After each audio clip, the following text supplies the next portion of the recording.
Hey guys, we're team number 3-5, and this is our final team project. This team includes of Tessa, Juliana, Allison, and myself, Armand.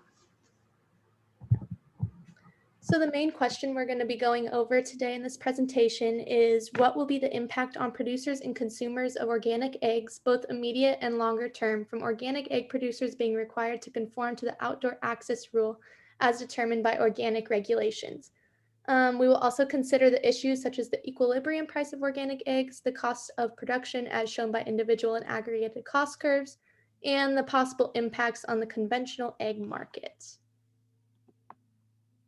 So, what would outside access change? Consumers would be happy to know their eggs come from happy birds. In order to have happy birds laying hens in the eyes of a consumer, the birds need to have access to the outdoors. More space is needed to change hen enclosures to allow for outdoor access. This requires money for more land, or the producer can have less birds to allow the adequate space. Consumers have the impression that allowing the hens free range of the property is less cruel.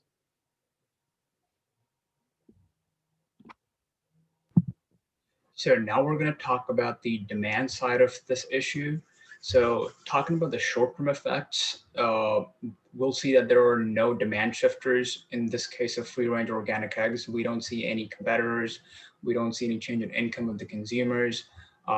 We don't have any change in the price of related goods like conventional eggs. So putting all that together, there will be no change in demand for the consumers. And what will happen is the consumers will adjust by buying less free range eggs, but technically their demand will not change. It's still on the same line. As we see on the graph below, the quantities will change, they'll buy less because the prices will go up, but the demand is still the same. The long-term changes would also be the same. There is no change in demand because we don't have any demand shifters like price of related goods, change in income, change in preferences, unless we see that there is a change in the price of conventional eggs, which would technically not be possible because free range eggs would always be expensive than conventional eggs. Their prices might go up and down, but compared to conventional eggs, uh, the demand would still be the same for free range eggs. They might buy less, but the demand is still the same. All right, I am going to discuss a little bit about the supply side of things. So the immediate impacts are that the producer would be producing less eggs because every line on the cost curve would increase.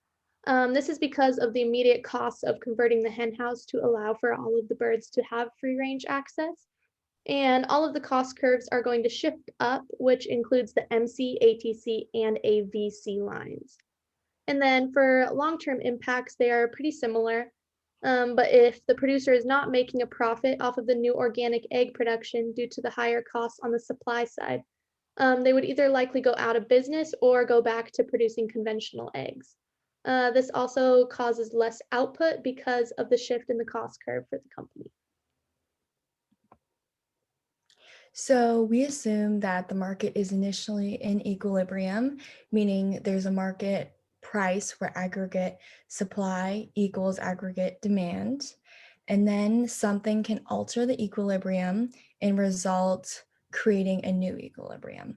So, if we take a look from the article, the United Egg Producers state that, quote, nearly half the organic producers will leave the market, leaving shortages that will drive up prices. And this, in other words, means that if there are fewer firms, then they would produce less aggregate supply, thus increasing equilibrium price and lowering the equilibrium quantity. And then as the firm's work increases, they absorb certain costs in the long run. So this is another example where, quote, it's a small price to pay in order to preserve consumer confidence. Again, from LA Times, citing the same source. In other words, expanding open areas that share the barn space.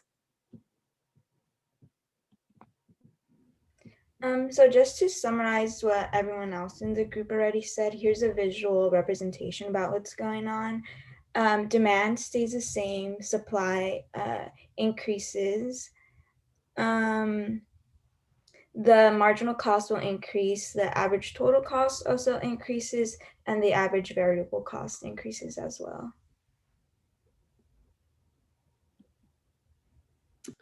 So this is just a little summary of everything we just said. And then this is our works cited.